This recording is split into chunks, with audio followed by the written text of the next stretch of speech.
지도자 모세는 하나님께서 약속해 주신 가나안 땅으로 이제 들어가려는 이스라엘 후손들에게 진작 시내산에서 받았던 하나님의 계명을 한 번 더 들려주고 있습니다. 그게 신명기입니다. 영어로 듀트로노미, 헬라어로는 듀테로노미온입니다. 듀테로스라는 단어 두 번째, 다음의 이런 뜻이고요. 노모스는 법, 관습, 규칙입니다. 이 두 단어가 합성된 단어가 듀테로노미온이고 듀트로노미입니다. 신명기. 두 번째 계명 혹은 계명의 반복이라고 할 수 있습니다.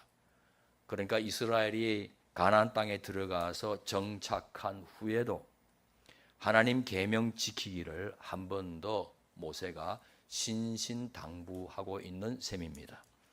어찌 보면 이 신명기는 모세가 이스라엘 백성에게 남기는 아주 긴 유언이라고 할 수 있습니다. 그도 그럴 것이 신명기 마지막 34장에는 자신의 후임 요수아를 세워놓고 하나님 품에 안기는 장면이 나옵니다. 신명기 34장 7절에서 9절 함께 읽겠습니다. 모세가 죽을 때에 나이가 120살이었으나 그의 눈은 빛을 잃지 않았고 기력은 정정하였다. 이스라엘 백성은 모압 평원에서 모세의 죽음을 애도하는 기간이 끝날 때까지 모세를 생각하며 30일 동안 애곡하였다. 모세가 눈의 아들 요수아에게 안수하였으므로 요수아에게 지혜의 영이 넘쳤다.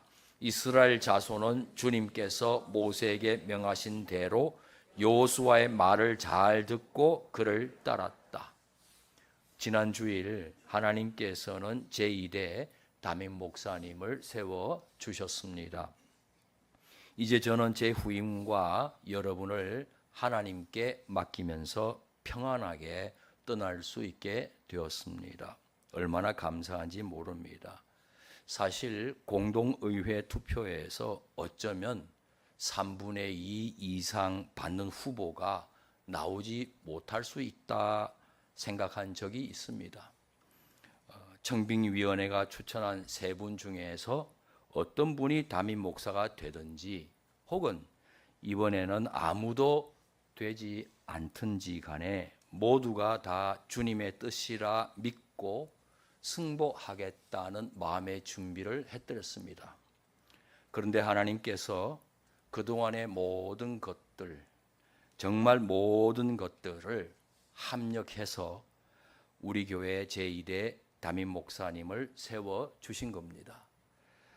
잠언 16장 9절 개역개정본입니다. 사람이 마음으로 자기의 길을 계획할지라도 그의 걸음을 인도하시는 이는 여호와시니라. 아멘. 우리는 자신을 위해서나 공동체를 위해 나름 최선의 미래를 계획하고자 합니다. 하지만 그 결과가 우리가 계획한 대로만 다 되는 것은 아니지 않습니까? 계획한 대로 되면 아무래도 기분이 좋습니다. 뭔가 예측한 것이 이루어졌으니까 내가 뭘 맞췄다 싶기도 하고 기분이 괜찮습니다.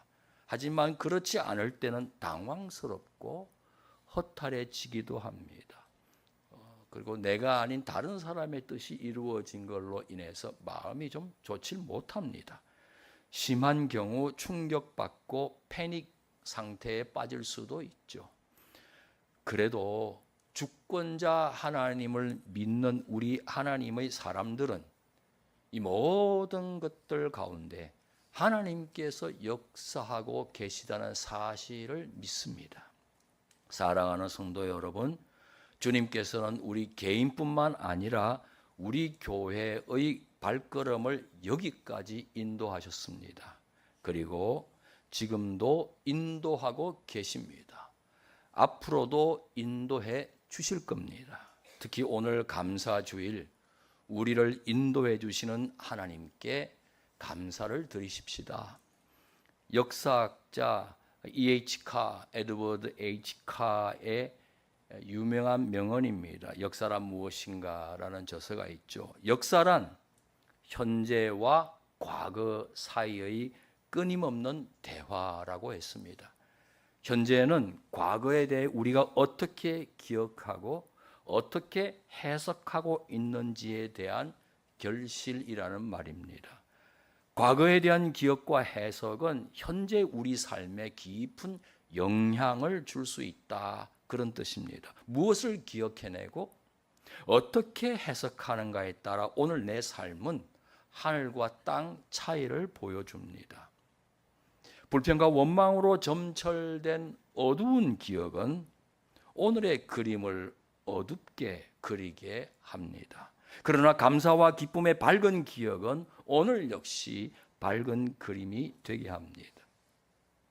과거를 억지로 미화할 필요는 없습니다. 하지만 그 안에 역사하신 우리 하나님의 아름다운 손길은 기억해내고 내 인생에 어떤 의미를 주었으며 지금은 어떤 의미를 던져주고 계신지 해석해낸다면 이는 참으로 성숙한 하나님의 사람입니다.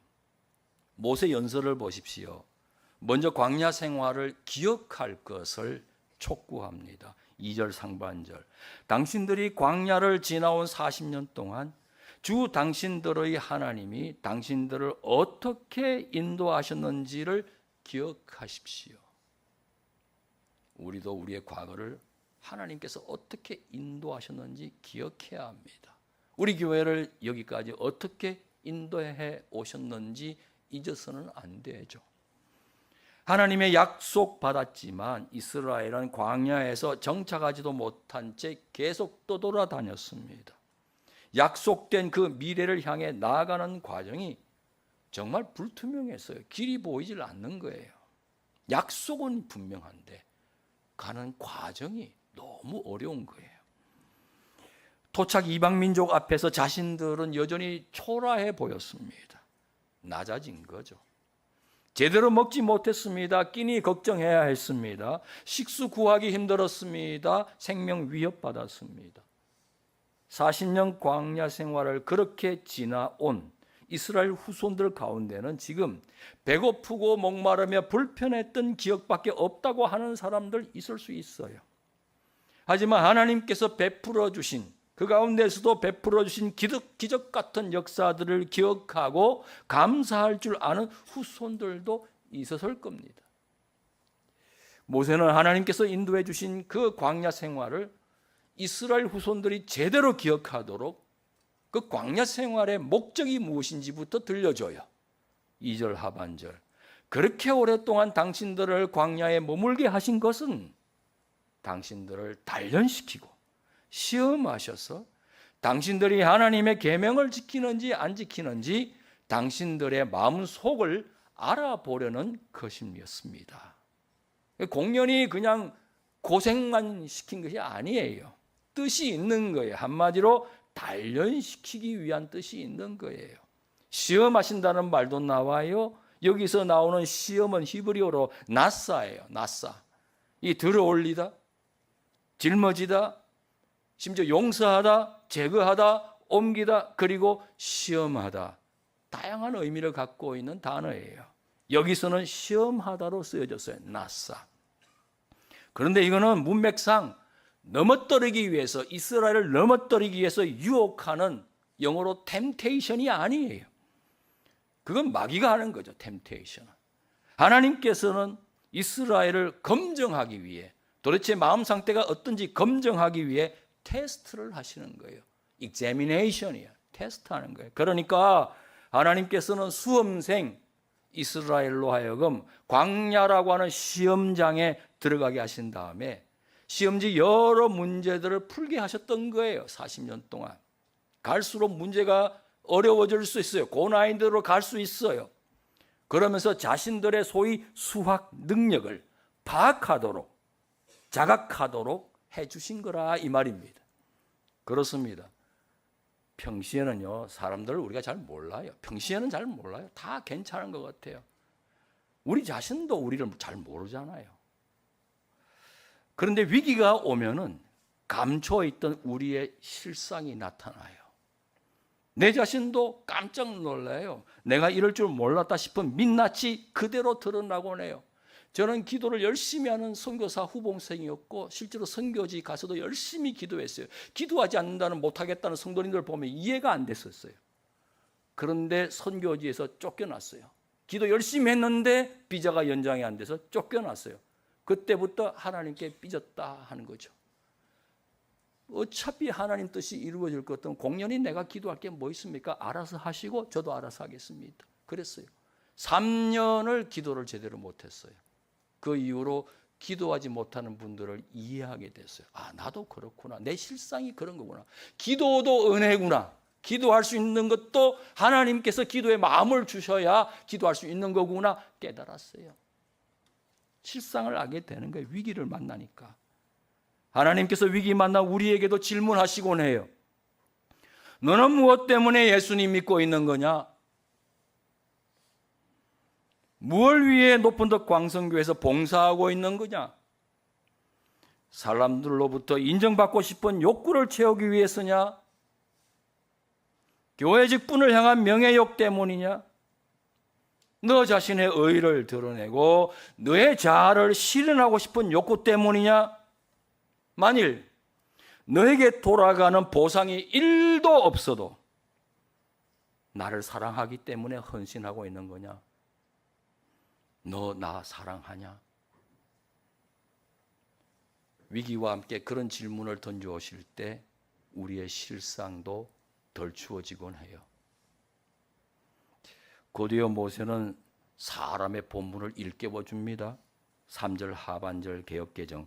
사람이 떡으로만 사는 것이 아니요 여호와의 입에서 나오는 모든 말씀으로 사는 줄을 네가 알게 하려 하심이라. 그 모든 시험 위기의 목적이 하나님의 입에서 나오는 말씀을 갖고 살아간다는 것을 확신할 수 있도록 만들어주는 것이라 이 말이죠. 먼 훗날 예수님께서 광야에서 마치 이스라엘 40년처럼 40일을 금식하신 후에 마귀 유혹을 마주하셨어요. 마귀 질문했죠. 마태복음 4장 3절 하반절에 네가 만일 하나님의 아들이거든 명하여 이 돌돌로 떡덩이가 되게 하라. 그때 예수님께서 오늘 신명기 이 8장 3절 하반절을 그대로 인용하여서 답변을 하십니다. 마태복음 4장 4절 기록되었으되, 신명기에 기록되어 있단 말이죠. 기록되었으되 사람이 떡으로만 살 것이 아니요 하나님의 입으로부터 나오는 모든 말씀으로 살 것이라 하였느니라. 무슨 뜻입니까? 사람은 떡으로 사는 거 맞잖아요. 밥 굶으면 죽지 않습니까? 재물도 필요합니다. 그래서 경제가 중요해요. 하지만 사람은 밥으로만 사는 것은 아니다. 재물과 경제로만 사는 것은 아니다. 하나님 형상 따라 지음받은 사람은 모름지기 하나님 입에서 나오는 말씀 따라 살아가야 한다 이 말이죠. 그래야 제대로 사는 것이다. 하나님 말씀에 뿌리 내리지 못한 삶은 살아있는 것 같아도 영적으로 죽은 거나 다름없다.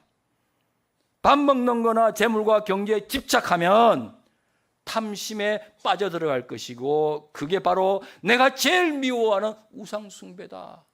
마모니즘. 하나님과 재물을 겸하여 섬길 수 없다.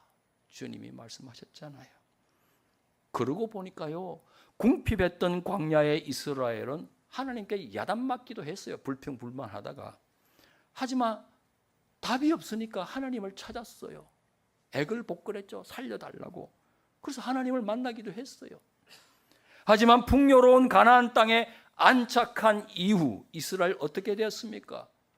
하나님 망각하는 거예요. 눈에 보이는 풍요로움 때문에 하나님이 필요 없는 것처럼 느꼈어요. 심지어 우상까지 숭배했지 않습니까?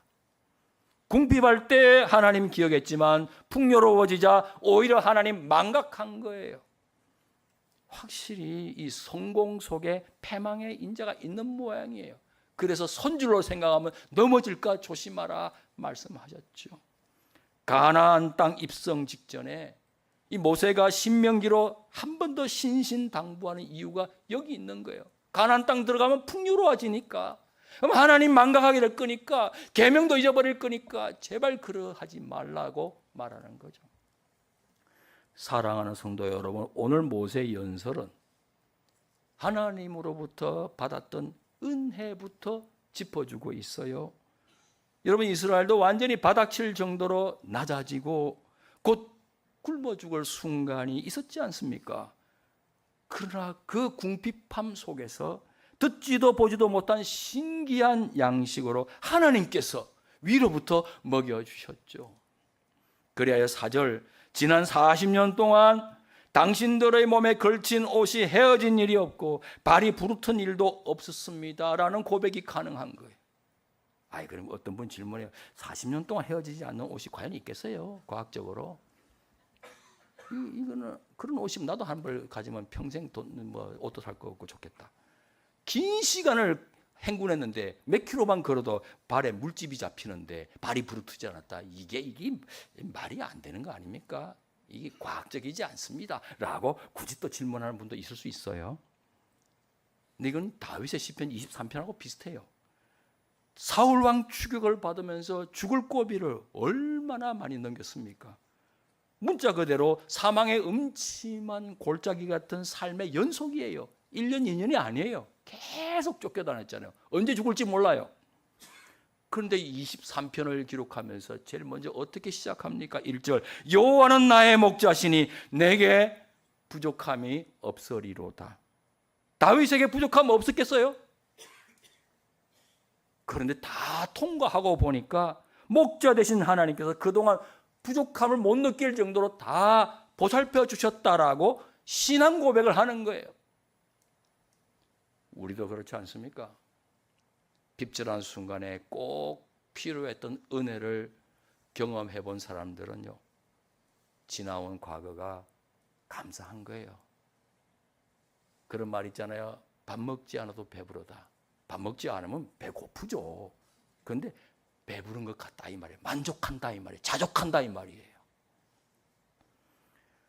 실제로 자신은 물론 가족까지 굶겠다 싶었던 가장에게 어느 날 그 손에 쥐어진 자그마한 정말 작은 빵 한 조각이 너무 감사한 거예요.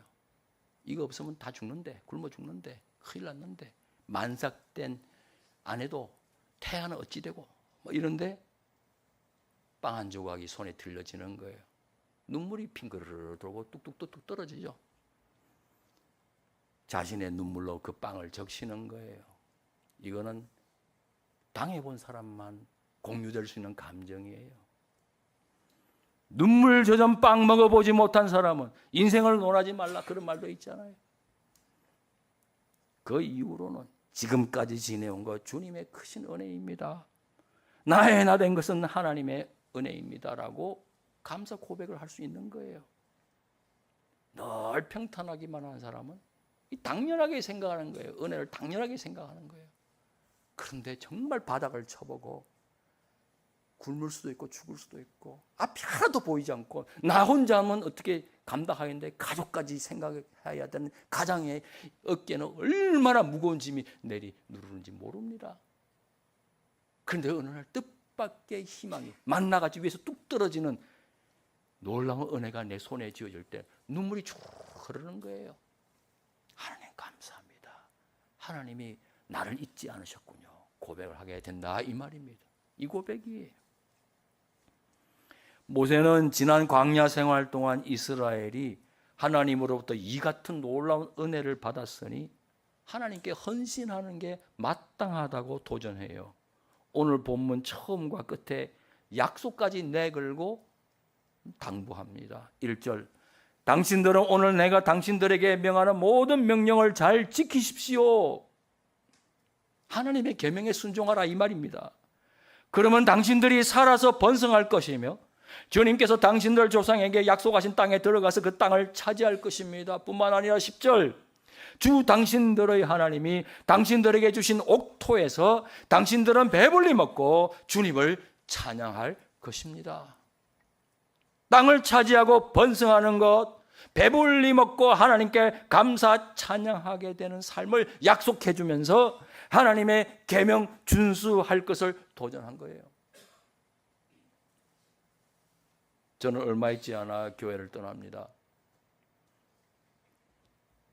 모세가 이스라엘 백성에게 유언처럼 남긴 신명기의 말씀을 저도 여러분에게 지금 들려드리고 있습니다. 지도자 바뀝니다. 교회 상황 변합니다. 세상은 이루 말할 수 없이 변합니다. 하지만 우리 성도님들과 우리 교회가 변치 않고 붙잡아야 하는 것은 하나님의 입에서 나오는 말씀입니다. 하나님 말씀에 순종할 때 든든한 반석 위에 인생과 신앙의 집을 짓습니다. 하나님 말씀에 순종할 때 죽은 믿음이 아니라 살아있는 믿음의 사람이 됩니다. 하나님 말씀에 순종할 때 하나님의 통치를 받는 천국 백성이 됩니다. 하나님 말씀에 순종할 때 두렵고 떨리는 마음으로 구원을 이루어 가게 됩니다. 하나님 말씀에 순종할 때 하나님을 주인으로 모시는 명실상부한 높은 뜻 사람, 높은 뜻 교회가 됩니다. 그래야만 주님께서 친히 복된 삶을 책임져 주십니다. 아무리 생각해도 너무도 부족한 제가 귀한 높은 뜻 광성교회 담임 목사가 된 것은 하나님의 은혜예요. 지난 17년을 여기까지 걸어올 수 있었던 것도 하나님의 크신 은혜예요. 부족했지만 그동안 저를 견뎌주시고 용납해 주시고 품어주신 여러 성도님들 덕분이기도 해요. 부디 흠결 많은 저는 잊어주시기 바랍니다. 그러나 우리의 주인이신 하나님과 우리 교회의 머리가 되시는 성자 예수님, 지금도 우리와 만물을 새롭게 하시는 성령 하나님과 그 입에서 나오는 말씀은 잊지 않으시면 좋겠습니다. 또한 하나님께서 세워주신 제1의 목사님은 한마음으로 환대해 주시면 감사하겠습니다. 모세 뒤를 이은 여호수아를 이스라엘이 따랐던 것처럼 말입니다. 그리하여 하나님께서 주인이 되시는 높은 뜻 사람, 높은 뜻 광성교회로 이어져 가시기를 주님의 이름으로 축원합니다. 기도하겠습니다.